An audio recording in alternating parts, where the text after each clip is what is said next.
यंदा या मराठी महिन्यानुसार वर्षातील शेवटची ही दर्श अमावस्या आहे। दर्श अमावस्या ही सर्वात मोठी अमावस्या मानली जाते। यंदा ही अमावस्या 18 मार्च 2026 रोजी सकाळी 8:26 सुरू होत आहे आणि दुसऱ्याच दिवशी म्हणजेच गुरुवारी 19 मार्च 2026 रोजी सकाळी 6:54 संपणार आहे। दर्श अमावस्या 18 मार्चला पूर्ण दिवस असणार आहे, पण बऱ्याच ठिकाणी 18 मार्चला ही अमावस्या मानली जाणार आहे। आता या दिवशी आपण जे काही आपण उपाय करणार आहोत, सेवा करणार आहोत, तर त्या आपल्याला 18 मार्चच्या दिवशीच या संपूर्ण दिवसभरात करायच्या आहेत।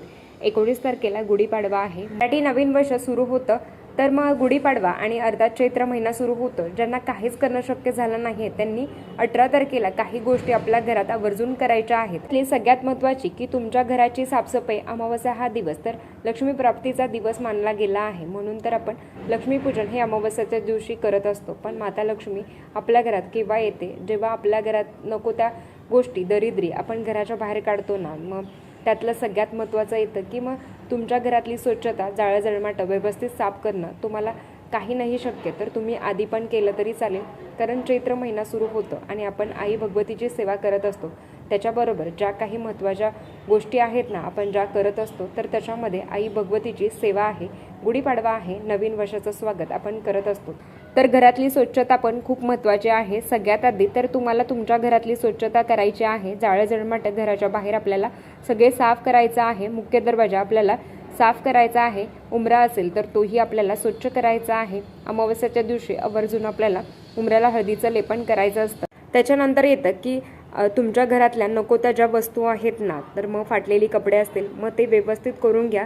तुटलेल्या चपला आहेत तर त्या आधी घराच्या बाहेर काढा, कारण ती सगळ्यात मोठी दरिद्री आहे, नकारात्मकता असते। त्याच्याबरोबर येतं ते महत्त्वाचं की घरात ज्या काही तुटलेल्या किंवा चिरलेल्या वाट्या आहेत किंवा मग एखादी काही काचेची वस्तू आहे ज्याला मग तडा गेलेला आहे, तर अशा वस्तू घरात नकारात्मकता निर्माण करते आणि जर त्या तुमच्या घरात असेल ना, तर ते आवर्जून आपल्याला घराच्या बाहेर काढायच्या आहेत। तर ते एक महत्त्वाचं काम तुम्हाला करायचं आहे। अमावस्याच्या दिवशी अर्थात आपल्या घरातल्या स्वच्छतेबरोबर आपले जे काही टॉयलेट बाथरूम आहेत ना, तर ते आपल्याला आवर्जून स्वच्छ करायचे आहेत। असं म्हणतात की राहू खूप खराब होतो, जेव्हा राहू खराब होतो ना तेव्हा खूप अडचणी निर्माण होतात, काम होत नाही आहे। बऱ्याच वेळी मग आपण गुरुजींना पत्रिका दाखवतात, तर ते काय सांगत असतात की तुमचा राहू खराब आहे, तुमच्या कुंडलिकेतला राहू चुकीच्या ठिकाणी आहे किंवा मग राहू खराब झालेला आहे। मग आपल्याला राहूचा एक मंत्र दिला जातो आणि मग त्याचा आपल्याला नामजप करायचा असतो आणि त्याच्याबरोबर राहू म्हणजे काय, निगेटिव्हिटी। राहू हे आपलं संपूर्ण शरीरावर असा ताबा करत असतं,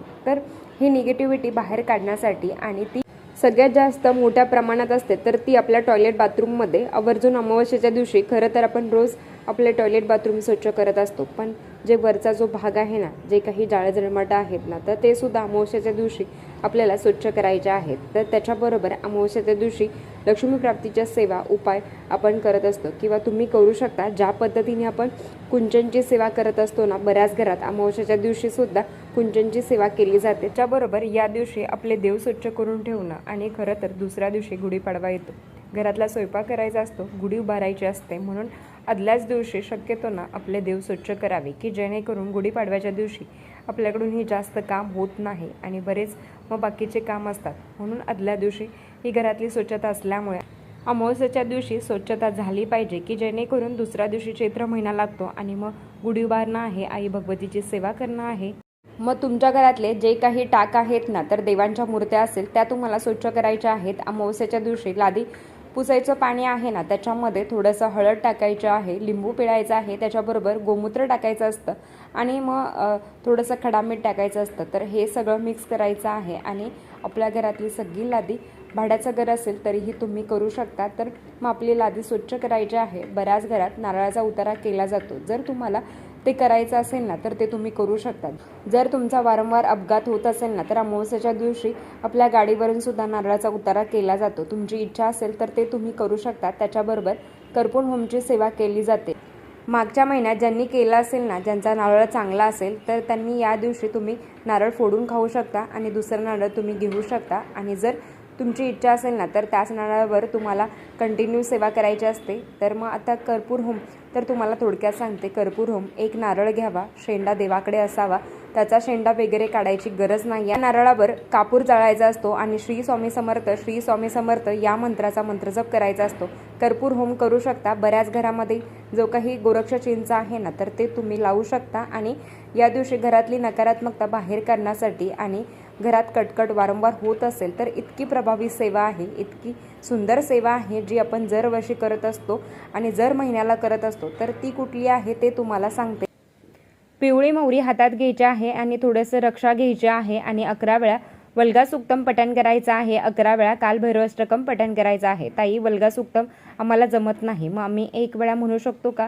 पण मग 11 वेळा कालभैरवाष्टकम म्हणावा आणि ती जी काही रक्षा आहे ना, ती घरातल्या टॉयलेट बाथरूम सोडून प्रत्येक घराच्या तुम्हाला कोपऱ्यामध्ये तुम्हाला थोडी थोडी टाकायची आहे आणि दुसऱ्या दिवशी ती झाडायची आहे. म्हणजेच झाडून तुम्ही ती गोळा करून डस्टबिनमध्ये टाकू शकता. तर याने कटकट कालभैरवाष्टकम इतकं शस्त्रासारखं काम करताना तुमच्या घरात, ज्या घरात कालभैरवाष्टकम पठण होतं ना, तर त्या घरात कधीही भूत, पेट, पिशाच बाधा, कटकट भांडणं राहत नाही आणि हे ऐतिहासिक सत्य आहे. पण रोज करणं आपल्याला शक्य होत नाही. मग अशा वेळेस तुम्ही या दिवशी सेवा करावी. जर अमावस्याला कालभैरवाष्टकम आणि वल्गा सुक्तम तुम्ही पठण करा. नक्कीच चांगला अनुभव आल्याशिवाय तुम्हाला राहणार नाही.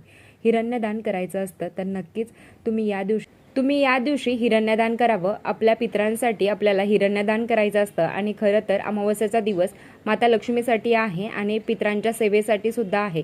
तर पितरांच्या नावाने हिरण्यदान तुम्ही जर संकल्पयुक्त 11 अमावस्या हिरण्यदान केलं तर पितरांसाठी पितृदोष कमी होण्यास मदत होते. हिरण्यदान गुरुजींना करायचं असतं. स्वतः जाऊन ते दान करायचं असतं. काहीच नाही आहे, जानवजोड लागतं आणि 1.25 पावशर पेढे लागतात. 11 रुपये दक्षिणा लागते. आता आजकाल गुरुजी हिरण्यदान घेत नाही, तर तुमच्या जवळपास जर असेल ना तर त्यांना द्या. स्वतः जा, इकडे तिकडे नाही. तर आपणच आपलं जायचं आहे, गुरुजींना शोधायचं आहे आणि जर अमावस्याला त्यांना हिरण्यदान करायचं आहे. नक्कीच चांगला अनुभव येतो, कारण पितरांची सेवा जोपर्यंत आपल्याकडून होत नाही ना, तोपर्यंत आपली अडलेली कामं मार्गी लागत नाहीत. तर आजच्यासाठी इतकंच. आजचा व्हिडिओ इथेच थांबवते. आवडला असेल तर लाईक, शेअर, सबस्क्राईब. परत भेटू अशाच व्हिडिओसोबत.